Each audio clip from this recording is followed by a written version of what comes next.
নমস্কার। আজকে আমরা চলে এসেছি কলকাতার খুব কাছে জোকায় স্বামীনারায়ণ মন্দিরে। মন্দিরটা এত সুন্দর, দেখে ভীষণ ভালো লাগলো।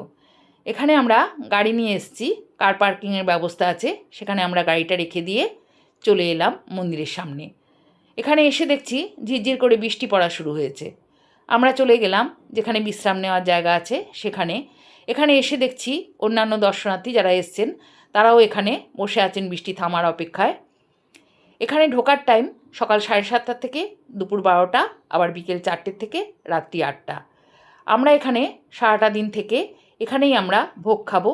কুপন কেটে এখানে ভোগ খাওয়ার ব্যবস্থা আছে। বৃষ্টিটা এখন থেমে গেছে। এখন আমরা মন্দিরের সামনে কিছু ফটো তুলে নিলাম। জায়গাটা এত সুন্দর, ফটো তোলার লোভ সামলাতে পারলাম না। মন্দিরের ভেতরে ফটো তোলা বারণ আছে, তাই আমরা মন্দিরের বাইরেই কিছু ফটো তুলে নিলাম। দেখতে দেখতে সন্ধে হয়ে গেল। আস্তে আস্তে লাইটগুলো জ্বলে উঠছে। দেখতে কত ভালো লাগছে। এবার আমাদের ঘরে ফেরার পালা।